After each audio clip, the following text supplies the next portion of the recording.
Semana passada, um gerente de um supermercado no Rio de Janeiro sofreu na pele a discriminação por ser negro. Ao se recusar a pegar um produto para uma cliente que aguardava na fila do estabelecimento, ele teve o desprazer de ouvir, entre outros termos, "volta para a senzala" e para o seu quilombo. Ele não se calou e acionou a polícia. A acusada foi presa por crime de injúria racial. Esse é apenas um dos inúmeros casos de racismo que ocorrem diariamente e, na maioria das vezes, sem maiores consequências.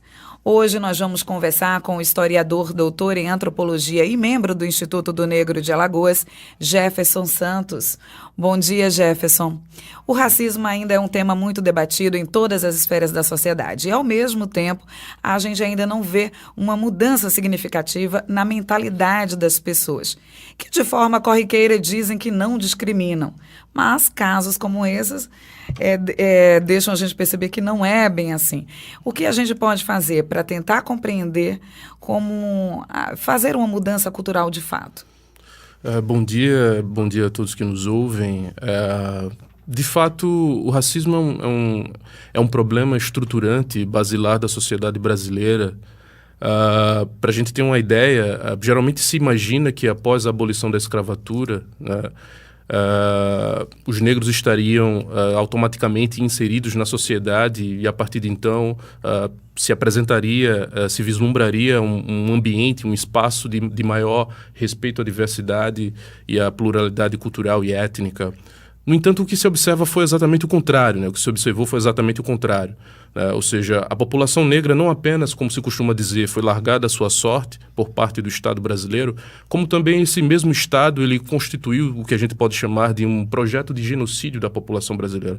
Porque, perceba, a maioria dos intelectuais, e não só os intelectuais, mas as primeiras agremiações de intelectuais no Brasil, a exemplo das primeiras faculdades de Direito, as primeiras faculdades de Medicina, os institutos históricos e geográficos, né, os museus etnográficos, todas essas instituições que congregavam, né, seja a elite dirigente ou a elite pensante no país, eles de alguma forma formularam ideias preconceituosas, que acabaram por relegar essa população à condição de marginalidade.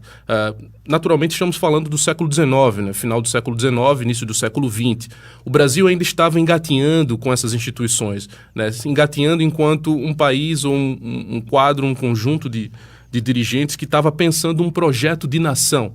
Perceba que o Brasil não vai ser mais colônia, não vai mais apenas estar voltado para a produção da cana-de-açúcar, mas agora, a partir de então, a partir de 1822 e posteriormente, com a abolição da escravatura, a elite brasileira estava pensando um projeto de nação. E nesse projeto de nação, a população negra e indígena também não poderia fazer parte, né? Haja vista que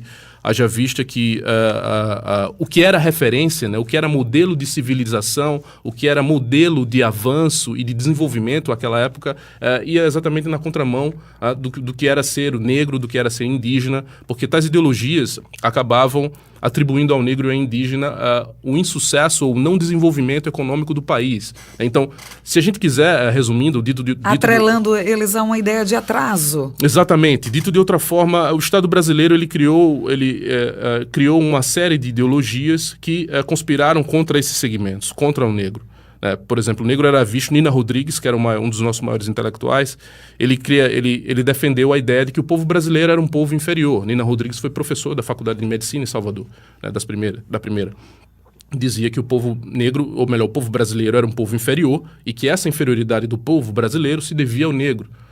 Porque eram ideias racistas que estavam em voga à época. Então, o que se constituiu após a abolição da escravatura foi exatamente se viu um processo de agravamento da situação do negro, se você quiser, né? Se nós quisermos. Então, por conta disso, né, e por outras questões também, que eu já comentei em outro momento aqui nesse instituto, né, Instituto Zumbi dos Palmares, o Estado brasileiro e o Estado de Alagoas em particular também instituiu leis que visavam, né, e que visaram, vamos dizer assim, que minar a possibilidade da população negra sobreviver no pós-abolição. Né? E nesse processo de minar o negro no pós-abolição, o racismo ele tem um papel fundamental. Né? Por exemplo, atualmente as pessoas falam que em pleno século XXI, as pessoas ainda são racistas, mas como se fosse algo que não fosse compreensível. Mas na medida em que você tem uma sociedade essencialmente estratificada, uma sociedade na qual a reprodução e a manutenção de privilégios, né, é uma questão importante, então ideologias dessa natureza são bastante compreensíveis que existam, né? Então não é algo absurdo não haver racismo hoje. Não só o racismo, como outras ideologias, né? Machismo, enfim, homofobia. Enquanto a nossa sociedade for uma sociedade essencialmente competitiva, né? Baseada na competição, então ideologias dessa natureza vão existir, né? E assim como existe o racismo, como uma forma de manter e de reproduzir privilégios, né? Quando se diz que em pleno século XXI, como isso ainda pode acontecer, me parece também uma tentativa de apagar o discurso, como se a gente não pudesse mais discutir isso, que já tivesse que passar por cima disso, como se essa questão já tivesse sido resolvida. E a gente continua, por exemplo, nas escolas, falando do 13 de maio, sempre do 13 de maio, como se fosse o fim de uma situação. E a gente sabe que o 14 de maio em diante ainda continua existindo até hoje. A gente continua tendo reflexos do 14 de maio, não é isso? Sim, esse debate é bastante interessante porque o 13 de maio foi uma data instituída pela elite brasileira. Sim. Naturalmente enaltecendo a princesa Isabel como a grande benemérita que libertaria e que libertou os escravos. No entanto, o movimento negro, né, atualmente, dentro do debate atual, ele vai propor uma outra data, fazendo um contraponto a essa perspectiva tradicional que representa o 13 de maio, vai propor a data do 20 de novembro, como Dia da Consciência Negra, representando naturalmente a morte de Zumbi dos Palmares enquanto resistindo à luta no Quilombo dos Palmares. E esse debate ele se insere também no meio escolar, né? Porque se a gente quiser, como tem se constituído, o ambiente escolar é um ambiente em disputa, né? A escola é um ambiente em disputa. E ela é um ambiente de disputa por vários segmentos, né? Vários movimentos sociais, né? Movimentos conservadores, movimentos progressistas, porque é lá que nós nos formamos, é lá que as pessoas mesmo aprendem a ser racistas, né? E se as pessoas aprendem a ser racistas na escola também, é lá que elas também vão aprender a serem mais respeitosas ou desconstruírem, né? Desaprenderem ou desconstruir o racismo. Então, nesse sentido, é que o movimento também pleiteia ou entende aquele campo como aquele âmbito, o âmbito escolar como um âmbito essencial, um ambiente privilegiado do debate racial. E daí vem, né, a questão sobre a Lei 10.639, né, que depois vai ser modificada pela 11.645, que também vai incluir não só a questão do negro, mas a questão do indígena também. Né, e onde se trava atualmente todas essas discussões, né? Esse debate atualmente da lei em particular está sobre a questão da implementação ou não, né, por parte das escolas, enfim, é esse debate que o movimento tem feito, né? Um estudo divulgado pelo Departamento Intersindical de Estudos e Estatísticas revela que as desigualdades no ambiente de trabalho continuam assim esmagadoras. Por exemplo, negros e negras ainda são as principais vítimas do desemprego no Brasil. E eles recebem os menores salários. Na região metropolitana de São Paulo, por exemplo, os negros recebem o equivalente a 65% dos salários dos brancos. Essa é uma realidade em todo o país? Por exemplo, aqui em Alagoas também, Jefferson? Sim, com certeza, porque perceba que, como a gente estava falando após a abolição da escravatura, o Estado brasileiro não construiu políticas públicas de promoção socioeconômica desse segmento. Promoção no sentido de inserção dele no novo processo produtivo, na ordem capitalista, né? O Estado de Alagoas, o Estado brasileiro e o Estado de Alagoas em particular, esse que não criou mesmo, né? Nós que não criamos mesmo. Para a gente ter uma ideia, as políticas de inserção do negro, elas são, se você for olhar, são políticas federais. São políticas do governo federal, exemplo do sistema de cotas, seja as cotas da universidade, seja as cotas nos concursos públicos.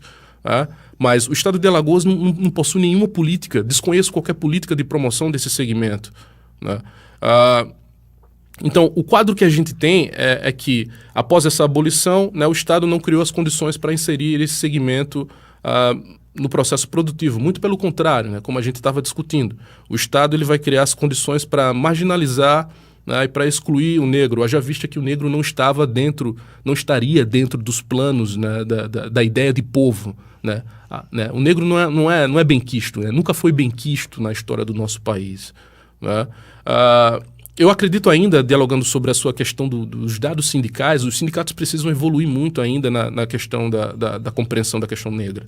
Né? É um debate que a gente não costuma fazer. Não costuma fazer.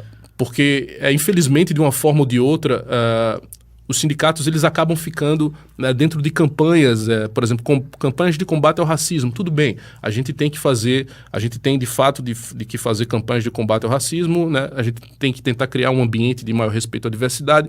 No entanto, os sindicatos também precisam pensar em políticas específicas dos seus, né, filiados negros. Né? Quais são os problemas específicos que os filiados, né, a ele negros têm? Né? E de que forma eles podem colocar isso dentro da sua pauta de reivindicação frente às instituições que eles estão, né, ligados. Né? Então, eu acho que a gente tem que evoluir bastante o movimento sindical. Isso é culpa também do próprio ambiente brasileiro, da forma como a gente historicamente leva a questão do negro, né? Do negro e do indígena. Enfim, são questões tabus. Né? E geralmente é privilegiado a questão de classe em detrimento da raça. Como é que o fator raça interfere nessa distribuição que você colocou muito bem, né? Nessa distribuição ocupacional dos empregos, né? Na diferença do recebimento de salários, e que essa diferença no recebimento de salários certamente é porque não só pelo fato do negro estar alocado em ocupações, né, menos privilegiadas da sociedade, e ele tá alocado ou localizado nessas ocupações exatamente pelo fato de ele não ter tido oportunidades, né, de cursar uma boa escola, ou mesmo de cursar uma escola qualquer que seja, né, posteriormente cursar uma faculdade, uma universidade. Isso vai fazer com que ele vá se situar em regiões ou em localidades, em posições menos privilegiadas e, consequentemente, menos remuneradas. Né? Para além disso, existe a questão também de pessoas que ocupam a mesma posição, né, dentro dos trabalhos, mas também ainda tem salários diferentes. Né? Esses são os casos mais graves até, não é? Mais graves. Né? Olha, mudando só um pouco de assunto, porque esse tema dá pano para manga. Outro estudo da ONU revela que o Brasil ocupa o 5º lugar no ranking de assassinato de mulheres no mundo. E fazendo o recorte, mulheres negras são as maiores vítimas. De 2003 até 2013, a pesquisa revela que as mortes entre negras teve um aumento de 54%. Então, para as mulheres negras, a situação é muito mais complicada. Como você vê isso, Jefferson? A inserção da mulher negra na sociedade é um debate bastante complexo, porque percebe-se se observarmos não só a mulher negra, mas enfim, a mulher negra ela está situada na periferia, né? É onde a população negra está situada. Né? Um debate em particular sobre a mulher negra diz respeito, por exemplo, à questão dos abortos. Né? A mulher negra é muito mais vítima dessa situação de abortamento inseguro. Né? A mulher negra também geralmente é ela que é esterilizada com maior frequência, ou seja, é ela que é de alguma forma se vê invadida pelo poder médico, né, pelo dito poder médico que vai fazer com que ela não tenha mais filho. Enfim, é a mulher negra que é submetida também muitas vezes à cesariana, né, enfim. Todo esse processo, o debate da mulher negra no campo da saúde é um debate bastante rico que situa ela numa condição bastante marginal na sociedade brasileira. É porque me parece que elas são as discriminadas dos discriminados, você entende? Não, exato. É mais relegada ainda. Ainda existe um debate no campo afetivo. Né, no campo afetivo, e aí entra o debate sobre psicologia, o fato das mulheres negras não serem desejadas, né, do ponto de vista afetivo também, mesmo pelos homens negros, se quiser. Existem pesquisas muito ricas sobre isso, ou seja, as mulheres negras, a gente costuma dizer que elas vivem uma situação de solidão, né, de solidão porque ela geralmente é relegada ou não é considerada pelo seu parceiro, seja ele o homem branco ou o homem negro. Porque, enfim, a mulher negra não estaria dentro ou não está dentro dos padrões aceitos de beleza da sociedade brasileira. Isso tem consequências, enfim, do ponto de vista psicológico bastante sérias, né? Do ponto de vista da autoestima, enfim. E aí a gente vai acabar nessas situações de violência contra a mulher negra, especialmente. vamos dizer, o que uma pessoa que se sente discriminada deve fazer? Uma pessoa discriminada, ela deve, em um determinado espaço, o estabelecimento, ela deve, primeiramente, ver a possibilidade de pegar testemunhas, né? Testemunhas que comprovem que ela, de fato, sofreu aquela discriminação e de posse dessas testemunhas, ela se dirigir a uma delegacia. Ela pode também contactar pelo 190 a Polícia Militar, muito embora a polícia muitas vezes não esteja preparada para lidar com situações dessa natureza, mas a polícia tem a obrigação de lidar com isso, né? No ato da discriminação, ela pega testemunhas, liga para a polícia vem, enfim, ela é interessante que ela pegue dados também o máximo possível, caso possível, do agressor, né? Enfim, e comunicar ao poder, enfim, ao poder constituído, seja a Polícia Militar no primeiro momento, mas posteriormente a uma delegacia para que se formalize, né, enfim, os procedimentos legais, né? Mas é fundamental a importância você colher testemunhas, enfim, do fato ocorrido.